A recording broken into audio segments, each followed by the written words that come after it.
So look, thanks for coming out, and it was kind of nice to get back and kind of a lecture theatre. Reminds me of my life back when I was an academic. But now, as Vero said, very much in the startup world, running a company called Quid. But I'm not going to talk to you about that today. I'm going to talk about a little hobby, a sort of interest of mine on the side of high frequency trading. And so we're taking a little bit of a journey through that and see how that goes. The human mind is, as most of you know, it's this amazing object that the universe has taken about 13.7 billion years to create, and it does a wonderful job at doing many, many of the things that allow us to navigate through this world. But it does have limits. There are limits of what it can do. We don't have infinite processing power within it. And one of those limits, of course, relates to how fast we can think. And a group of researchers decided to go and test this. And to test this, they took a bunch of chess players and they put them into the fMRI machine and they showed them a chessboard. And they asked them a very simple question, is your king in danger? Is your king in check? And as they did this, they watched their eyes as they moved around the board. They monitored what the brain was, what areas of the brain were lighting up. And they also measured the time. And interestingly, what they found when they did that was that if you were a non-expert, you can make that decision in about 950 milliseconds. If you're an expert, you practice, you're a little better, at 650 milliseconds is as fast as you could go. And after that, the brain simply couldn't take in information, process it, sorry, and come up with a decision. And so this kind of represents the fundamental limit of human computational processing. And this has profound implications, because you see this small window, about 650 milliseconds, which is about that long, opens up a whole world for algorithms to exploit. And the algorithms take advantage of this niche of being faster than humans, and they take advantage of this niche to start trading more and more of the world's global equities. And up now in the US, we're at about 65% of all trades are made by high-frequency trading algorithms. So the reality is they now start to dominate the markets that we trade. And they live on these co-located servers that are positioned as close as possible to the output of information from the stock exchange. And they do this because light is important. The speed of light is important. They need to be as close as possible so that they can run their algorithms as quick as possible and hope to get an advantage. And it results in things like this. This is a cable being laid between New York Stock Exchange and the London Stock Exchange to shave 5 milliseconds off the round-trip time period for light to travel backwards and forwards. $300 million is being spent to shave 5 milliseconds off so the algorithms can start to have an advantage as they trade. And if you believe some people, it's actually had tremendous benefits to society. This is a graph here showing the reduction in the bid-ask spread down to today, when you can see it's almost essentially zero. The market is almost efficiently perfect, almost perfect, almost all the time, because sometimes this happens. And for those that don't trade for a living, you might know this a bit more like that. There's a flash crash at 2:45, of course, 2011. The market, with no apparent reason, decided that it would write about $1 trillion of global capital, only to return it 15 minutes later. And the scary thing is we still don't really know exactly what went on during that 15-minute period where the algorithms collectively got together and decided to trade Sotheby's stock for $100,000 and Accenture stock for 1 cent, and then kind of bring back as if nothing had sort of changed again. And I spend a lot of time with algorithms. These are my world. And they're kind of quite amazing, but they can also be quite stupid. And one way to kind of frame this is to think about the kind of the time period for humans to process information. On the one side here, we've got Scientific Journal, which, if you're reasonably competent, might take you 3 hours to process that information that's contained within it. You kind of move down New Yorker story, a Washington Post article, and a 140-character tweet, which will take about 3 seconds to process. But beyond that, you sort of hit up against this 1,000-millisecond mark, the point where humans can't take information in quickly enough and respond to actually make a strategic decision. And beyond that, we actually move into the world of the algorithms. In the world of the algorithmic ecosystem, it's governed by things like the speed of light, 65 milliseconds for light to travel New York to London. At about a few hundred microseconds is the fastest trade time on the NASDAQ, a microsecond being 1 millionth of a second. And if you're operating custom-made hardware chips you can have hardware execution at 740 nanoseconds. A nanosecond, for those that don't know, is the amount of time it takes light to travel 11.8 inches. And that's why the positioning of these servers very close is actually very, very important. So this is our world. We stop being able to make decisions at that point, and we open up an entire ecosystem that now runs the majority of trades on a financial market because of that biological capability. And this is what it looks like. This is the world of the algorithm. And you can see at the top, 900 milliseconds, the time period it takes for the human novice chess player to realize the king is in checkmate. And all of this is going on. And we don't normally get to see this. We only get to see it when we kind of rewind the clock back. But this is going on as we speak. This is what the markets look like. And it kind of reminds me of this, this other world that James Cameron came up with, an Avatar, where there's this world of incredible resources that we go out to and we start to mine and exploit them. But of course we can't really live there, so we kind of have these avatars process that for us. But the avatars here, of course, are not big blue people, or they're actually algorithms. So we talked today about algorithmic trading. A subset of that is high-frequency trading. Trades where they make the primary gains based on the speed at which they run. And there are two types of these. The market makers, which are, have traditionally been the dominant form of high-frequency trades, but are increasingly becoming less profitable. And the second is statistical arbitrage. And it's the stat arb ones I want to focus on today, because these are the ones where the algorithms are starting to guess, they're starting to try and predict, and they're actually starting to make decisions and evolve themselves. So a classic thing would be a pairs trading algorithm.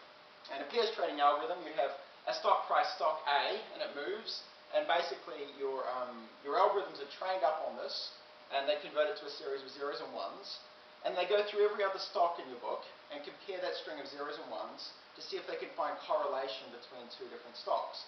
Two stocks that start to move together. Now the algorithm doesn't care why they move together, all it cares is that they do move together. And it cares that they do move together because what it's looking for is when they diverge. And if they can see the price of two stocks diverge, if that delta becomes large enough, they'll go long on the bottom, they'll go short on the top, and the belief that they'll come back together. Again, they don't really care why, they just know historically it has. And if you can do this first, you make money. And if you do it faster, you make more money.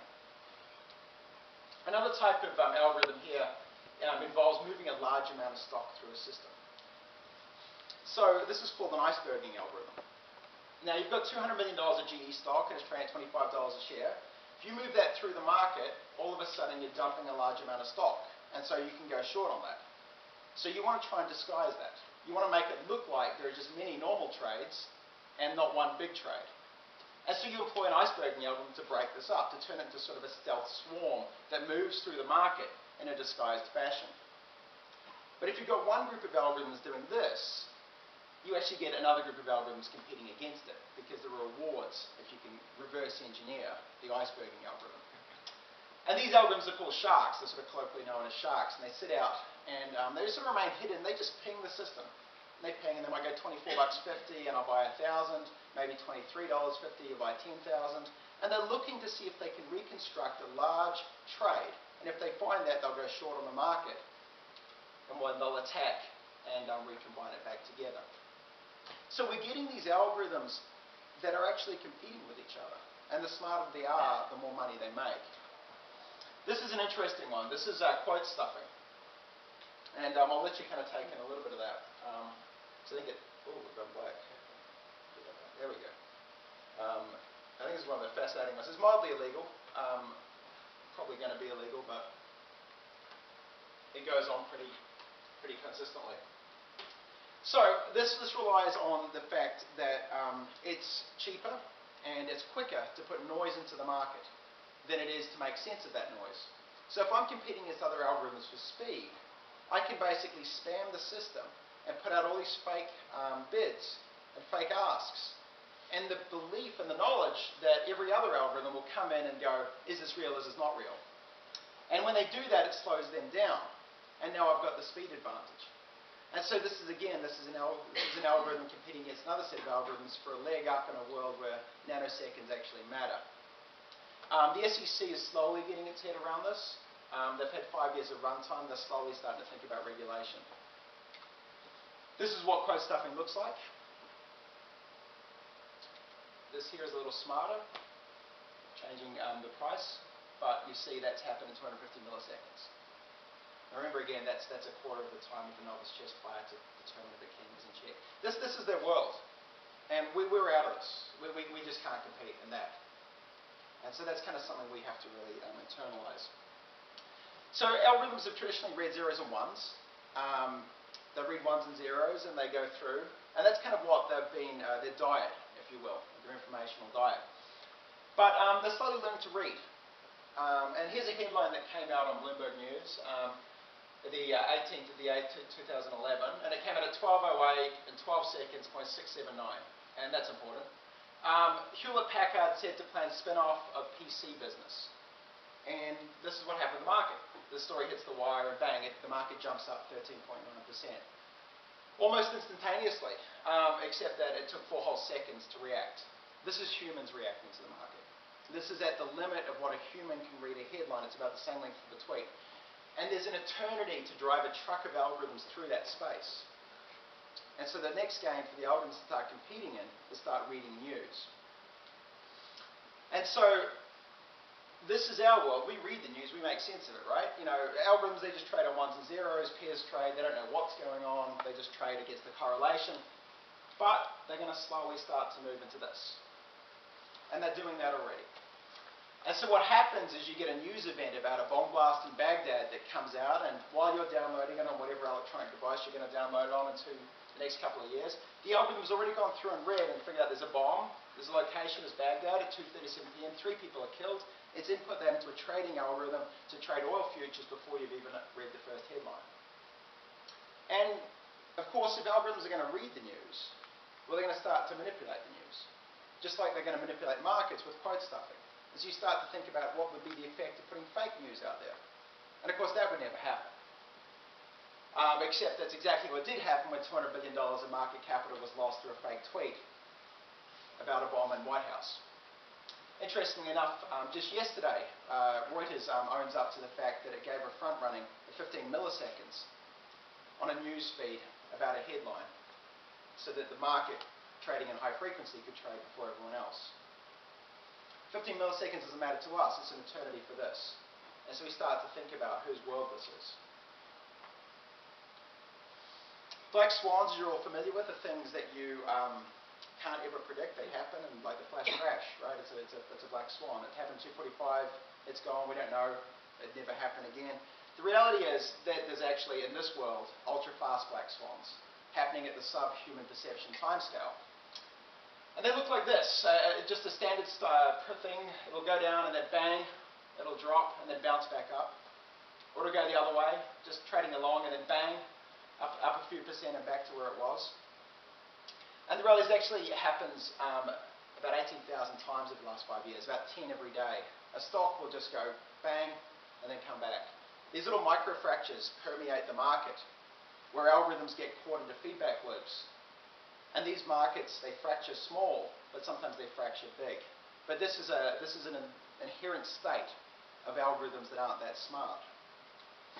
And Cliff Asness, who was the head of AQR, put it this way: a strategy getting too crowded and then suffering when too many try to get out the same door. You see, a market works well when you have different streams of information and different strategies trading upon them. That's a nice market. When you have the same stream of information and the same strategies, you have crashes. Everyone decides to do the same thing at the same time. When people race for speed, it does a couple of things. It says, one, I can only process a small amount of information. If it takes any longer, I'm out of the game. The second is, my computational cycles that I can use to derive strategy from that small stream of information are also locked down. So I move from a large strategy space with a lot of information to a very small strategy space, where algorithms all start to do the same thing. And the thing that killed the AP market was not the first algorithms decided to get out. There aren't enough of them in the market that can read that kind of news. But it's everyone else in the market that said, I don't know what this looks like, I'm stopping trading. And they all started to stop trading at the same time, and liquidity dropped by 95%. Because the algorithms they're the ones that make the liquidity. So, to give them their credit, they're only 5 years old. They're, little babies in this world. And the ecosystem for us is we're just designing it. right? You know, we expect some mistakes to be made. There's one that's a whole lot older, 4.6 billion years. This is the Earth's ecosystem. And it turns out we've actually got 40 years of research into how this ecosystem works. We have by no means got a head around it, but we know a damn sight more about this than the quants that are programming the algorithms that are trading the global equities. I spent a little time up in the high Sierras. Those of you that have been up there, it's a really, really beautiful place. We're looking at the food webs that occupy these high Sierra mountain lakes. What's interesting about them is you put new types of predatory species into the lake and the ecosystem changes. Here the brown trout comes in, the things that are coloured, the ones that are prosper, the ones in grey start to become extinct. And when you put different types of species into systems, they change, but they change in ways that you wouldn't think. Interesting here, the brown trout eats the mosquito, but the mosquito thrives because it's a complex network. There's a paper that came out last year in Nature looking at stability criteria in predator-prey dynamics. And they came up with a number of species, SC multiplied by C, the probability of interaction, square root. If that's less than D over sigma multiplied by pi, all over pi minus 2, you actually end up with stable criteria. If you change out of that, you move into instability. Now what we have to think about as we start to regulate algorithmic ecosystems, we need to start to think about what kind of market do we want? How much volatility is acceptable? How much do we want these algorithms to start doing these ultra-fast black swans? This is our system to design, and the algorithms will conform around it, so we're going to have to get it right. And it's important because we look at something like this. This is natural gas futures. You can see the price there at the top. And it oscillates. This is really interesting. It oscillates. The oscillations get bigger and bigger as it goes on. And this is an algorithm trading, again, on a very fast timescale. Until this happens. It oscillates and kind of breaks. And all of a sudden there's a 9.1% drop in the future price of natural gas. And what's happened here is the algorithm has found the breaking point of a market. Now it's unclear whether it was designed to do this, or whether it accidentally got it wrong and started behaving in a way it wasn't programmed for. But at any rate, we have one algorithm bringing about a 10% change in something that's in our world. Natural gas futures, things that we use to heat our homes. That's very much in our human life. And at this point you kind of think, geez, we're giving algorithms a bit much power here. You know, perhaps we should kind of push the button and stop them. But the reality is, we are constrained as humans by our thinking. We can't think any faster. And so there's always going to be a niche for algorithms. And you can't, if you got rid of them in the market, you're going to get rid of them from Facebook, are you going to get rid of them from Google, are you going to get rid of them from the rest of the world? We're going to have to live with algorithms. And how we choose to design the systems that we live with are actually really, really important. And so to go back to Avatar here, you know, as you always learn from movies, you should have a robotic exoskeleton if you go into a hostile environment. And this is exactly what we need to design the algorithmic equivalent of. We need to design something that allows us to navigate inside the algorithm's world, given that we can't think that fast. We need to design tools and systems that allow us to understand the dynamics of a market that controls access to capital around the world. And so this is what we start to build. A lot has been said about artificial intelligence. You can think of artificial intelligence being the algorithms that are being played. We build a robotic exoskeleton, we actually go one step better, and we get augmented intelligence. We start to amplify the processing power of our brain so that we can navigate a world that's incredibly complex and make it something that actually is for humans and not for algorithms. So to kind of leave you with that final thing, complex world with a high dimensionality. We can use mathematics to simplify it. And with humans, we can start to use visualization techniques to enhance our cognitive processing power. And somewhere in the middle of that, we end up with augmented intelligence. And this is actually what we need because we've got a world now with 7 billion people designing systems like financial markets that not one of us understand. And yet they have tremendous impact on our real lives and the physical things that we actually operate in. And so this is going to become more and more important as the years go on. And I do a little bit of work trying to design some of these systems myself. And thank you for your time.